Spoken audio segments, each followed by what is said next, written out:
సంక్రాంతి పండుగకి toll free ఎత్తేస్తారా లేదా ఇదే ఇప్పుడు చాలా మందిలో ఉన్న ప్రశ్న. ఇప్పటికే తెలంగాణ మంత్రి కోమటిరెడ్డి వెంకటరెడ్డి దీనిపై ఓ ప్రకటన చేయడంతో ఈ విషయంపై పెద్ద ఎత్తున చర్చ జరిగింది. పండుగకు ఊరెళ్లే వారి కోసం టోల్ ఫ్రీ స్కీమ్ అమలు చేస్తామంటూ కేంద్రానికి కూడా లేఖ రాసింది తెలంగాణ ప్రభుత్వం. దీంతో నిజంగానే సంక్రాంతికి టోల్ ఫ్రీ ఎత్తేస్తారా? ఇప్పటి వరకు జరిగింది కేవలం ప్రచారమేనా, లేక ఇది నిజంగానే జరుగుతుందా అనే అంశంపై స్పష్టత కొరవడింది.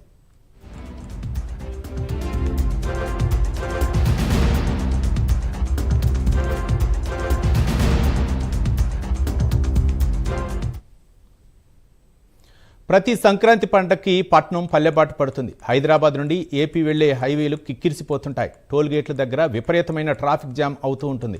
ఇతర హైవేలన్నిటితో పోలిస్తే హైదరాబాద్ విజయవాడ హైవేలో పంతంగి, కొర్లపాడు టోల్ ప్లాజాల దగ్గర ట్రాఫిక్ రద్దీ అధికంగా ఉంటుంది. ఈ నేపథ్యంలోనే పండగ వేళ హైవేలపై ట్రాఫిక్ జామ్లకు స్వస్తి పలికి ప్రయాణికులు వేగంగా గమ్యం చేరేందుకు ప్రభుత్వం ఆలోచన చేసింది. అయితే దీనికి కేంద్ర ప్రభుత్వం అనుమతి అవసరం. కాబట్టి సంక్రాంతికి సొంతోళ్లకు వెళ్లే ప్రయాణికుల టోల్ ఛార్జీలను తామే చెల్లిస్తామని, అందుకు అనుమతి ఇవ్వాలని కోరుతూ కేంద్ర ప్రభుత్వాన్ని మంత్రి కోమటిరెడ్డి వెంకటరెడ్డికి లేఖ రాశారు. ఇందుకోసం కనీస రుసుం తెలంగాణ ప్రభుత్వం చెల్లిస్తుందని లేఖలో వివరించారు.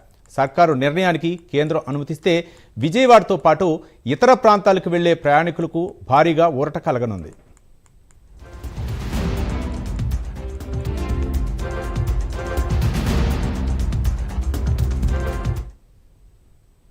అయితే దీనిపై భిన్నాభిప్రాయాలు కూడా వ్యక్తమయ్యాయి. సాధారణ రోజుల కంటే సంక్రాంతి పండుగ సమయంలో టోల్ ప్లాజాకు భారీ మొత్తంలో డబ్బులు వస్తాయి. ఇంత మొత్తాన్ని భరించడం రాష్ట్రానికి భారంగా మారే అవకాశం ఉందని పలువురు భావిస్తున్నారు. టోల్ ఫ్రీ స్కీమ్ జీహెచ్ఎంసీ ఎన్నికల వ్యూహమా అనే చర్చ కూడా నడిచింది.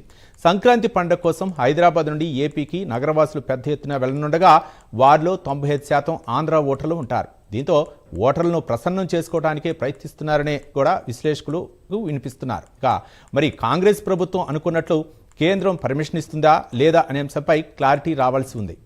ఇదే అంశానికి సంబంధించి మరింత సమాచారం మా కరెస్పాండెంట్ అజిమ్ మరిన్ని వివరాలు అందిస్తారు. అజిమ్, తెలంగాణ ప్రభుత్వం సంక్రాంతి పండుగకు ఏదైతే ఏపీకి వెళ్ళేటువంటి ప్రయాణికుల కోసం సంక్రాంతి కానుక ఇవ్వాలని చెప్పి భావించింది. ఇందులో భాగంగానే ఏదైతే టోల్ ఫ్రీ ప్రయాణాలను ఏదైతే ఫ్రీగా చేయాలని చెప్పి కూడా ఒక నిర్ణయం తీసుకుంది. ఈ మేరకు కేంద్ర మంత్రికి ఇక్కడ ఉన్నటువంటి ఆర్ఎండ్బి శాఖ మంత్రి కోమటిరెడ్డి వెంకటరెడ్డి లేఖ కూడా రాశారు, ఈమెయిల్ కూడా చేశారు. సో ఏదైతే పండుగ సమయంలో సంక్రాంతికి వెళ్ళేటువంటి సమయంలో NH65 హైదరాబాద్ టు విజయవాడకి వెళ్ళేటువంటి ప్రయాణికుల సంఖ్య ఎక్కువగా ఉంటుంది. ఎక్కువ మంది కూడా సంక్రాంతికి పండుగ కోసం ఏదైతే అటువైపు వెళ్తూ ఉంటారు. సో ఈ నేపథ్యంలో అక్కడ భారీగా ట్రాఫిక్ జామ్ అయినటువంటి అవకాశం కూడా ఉంటుంది. మరోవైపు NH65 పైన 17 బ్లాక్ స్పాట్స్ని కూడా ఏదైతే ప్రభుత్వం గుర్తించింది. ఆ ఏరియాలో వర్క్స్ కూడా జరుగుతున్నాయి. కాబట్టి ఒకవేళ టోల్ ఫ్రీ కనుక లేకపోయినట్టయితే టోల్ ప్లాజా దగ్గర ఖచ్చితంగా పెద్ద ఎత్తున ట్రాఫిక్తో ఏదైతే పబ్లిక్ ఇబ్బంది పడేటువంటి ఆస్కారం ఉంటుంది. అందులో పెద్దలు, పిల్లలు, మహిళలు, వృద్ధులు అందరూ కూడా ఉంటారు. కాబట్టి సో పండగకి వెళ్ళే వాళ్ళు చాలా హ్యాపీగా వెళ్ళాలి, హ్యాపీగా రావాలి అని చెప్పి కూడా ప్రభుత్వం ఈ రకమైన నిర్ణయం తీసుకుందని చెప్పి కూడా వారు చెప్పడం జరిగింది. కానీ దీనిపైన అనేక అభిప్రాయాలు కూడా వినిపించాయి. మరోవైపు తెలంగాణ ప్రజలు కూడా తెలంగాణలో కూడా పండుగలు చేసుకుంటారు. దసరా ఉంది, అలాగే ఇప్పుడు మేడారం జాతర జరుగుతుంది. సో వీటికి ఎప్పుడు ఇవ్వలేదు. కేవలం రానున్నటువంటి జిహెచ్ఎంసీ ఎన్నికలను దృష్టిలో పెట్టుకొని మాత్రమే ప్రభుత్వం ఈ రకమైన నిర్ణయం తీసుకుంది. ఎందుకంటే దీంట్లో దాదాపు 80-90% వరకు కూడా పబ్లిక్ అంతా హైదరాబాద్లో నివసించేవారు, సెటిలర్స్ ఎక్కువగా ఉంటారు. ఈ సెటిలర్స్ అందరూ కూడా ఖచ్చితంగా సంక్రాంతి పండుగకు ఏపీకి వెళ్తారు. సో ఏపీకి వెళ్తున్న వారికి కొంత ఫ్రీగా మనం టోల్ ప్లాజా కనుక చేసినట్టయితే వారికి అక్కడ మెయిన్గా వాళ్ళు ఆలోచించుకునే డబ్బులు కాదు, అక్కడ సమయాన్ని ఆలోచిస్తారు. సో ఖచ్చితంగా ఆ టోల్ ప్లాజాల దగ్గర ట్రాఫిక్ ఎక్కువ జామ్ అయ్యేటువంటి అవకాశం ఉంటుంది. కాబట్టి 9వ తేదీ నుంచి 18వ తేదీ వరకు ఏదైతే టోల్ ఫ్రీ ప్లాజా చేయాలని చెప్పి కూడా ప్రభుత్వం ఈ లేఖలో చాలా స్పష్టంగా పేర్కొంది. దానికి సంబంధించినటువంటి కనీస రుసుమును కూడా ప్రభుత్వం చెల్లించడానికి కూడా సిద్ధమని చెప్పేటి ఆ లేఖలో కూడా చాలా స్పష్టంగా పేర్కొంది. అయితే కేంద్ర ప్రభుత్వం నుంచి ఇప్పటివరకైతే ఎలాంటి రిప్లై రాలేదు. మరి తెలంగాణ ప్రభుత్వం ఏదైతే సెటిలర్లకు కావచ్చు, అటు ఏపీకి వెళ్ళేటువంటి ప్రజలకు కావచ్చు సంక్రాంతి పండుగ కానుక ఇద్దామనుకుంది. మరి ఆ కానుక ఉంటుందా లేదా అనేది చూడాల్సి ఉంటుంది. ఎందుకంటే ఆల్రెడీ రాష్ట్ర ప్రభుత్వం 9వ తేదీ నుంచి 18వ తేదీ వరకు ఏదైతే వెసులుబాటు కల్పించాలని చెప్పి కూడా కోరింది. కానీ ఇప్పటికైతే కేంద్ర ప్రభుత్వం నుంచి ఎలాంటి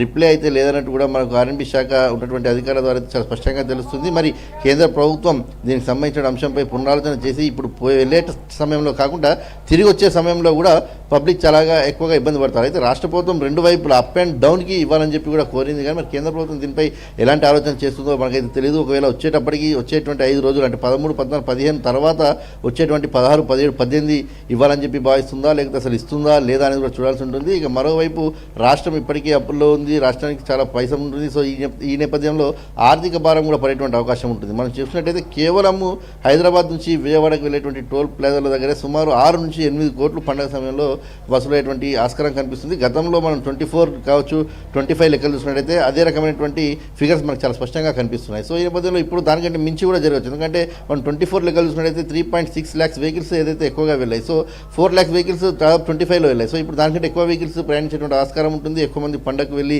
వచ్చేటువంటి అవకాశం కూడా ఉంటుంది. సో ఈ నేపథ్యంలో ఈసారి సుమారు 10 కోట్ల వరకు అయ్యేటువంటి అవకాశం కూడా ఉంటుంది. సో ఇటు ఆర్థిక భారం పడుతుందనే విమర్శలు ఉన్నాయి. అలాగే కేవలం సెటిలర్ ఓటర్లను రానున్న జిహెచ్ఎంసీ ఎన్నికల్లో ప్రసన్నం చేసుకోవడానికి ఏ రకమైన నిర్ణయం తీసుకున్నందుకు ఉంటుంది. కానీ ప్రభుత్వం మొత్తం చాలా స్పష్టంగా పండగకు వెళ్ళేవారు ఎలాంటి ఇబ్బంది పడకూడదు, అక్కడ 17 బ్లాక్ స్పాట్స్ ఉన్నాయి, పనులు జరుగుతున్నాయి. సో అక్కడ ఆగడం వల్ల పబ్లిక్ చాలా ఇబ్బంది పడతారు, ఏదో హ్యాపీగా పండగకి వెళ్ళొద్దాం అనుకుంటారు. కానీ ఈ సమయంలో హైదరాబాద్ సిటీ అంతా ఖాళీ అయిపోతుంది. ఈ నేపథ్యంలో టోల్ ప్లాజాల దగ్గర గంటల తరబడి లైన్లో నిలవాల్సిన అవసరం ఉంటుంది. కాబట్టి ప్రజలకు ఎలాంటి ఇబ్బంది కలగకుండా, అసౌకర్యం కలగకుండా చాలా హ్యాపీగా వెళ్ళడానికి ఈ నిర్ణయం తీసుకున్నట్టు ప్రభుత్వం అయితే చెప్పుకుంటూ వచ్చింది. కానీ ఇప్పటివరకు అయితే దీనిపైన కేంద్ర ప్రభుత్వం నుంచి ఎలాంటి స్పష్టత రాలేదు. మరి ప్రభుత్వం కోరినట్టు 9 నుంచి 18 కాకుండా కేంద్ర ప్రభుత్వం ఏదైనా ఆలోచన చేసి మరి సంక్రాంతి కానుకగా రిటర్న్ టైంలో అయినా సరే ప్రజలకు ఇబ్బంది కలగకుండా ఏమైనా టోల్ ఫ్రీకి సంబంధించిన అంశంపై ఒక నిర్ణయం తీసుకొని రాష్ట్ర ప్రభుత్వానికి ఏదైతే పండగకి కానుక ఇద్దామనుకుందో కానుకని ఇస్తుందా, లేదంటే యథావిధిగానే ప్రతిసారిలాగానే ఇలాగే కొనసాగుతుందా అనేది మాత్రం చూడాల్సి ఉంటుంది. Ravi, right, thank you Azim.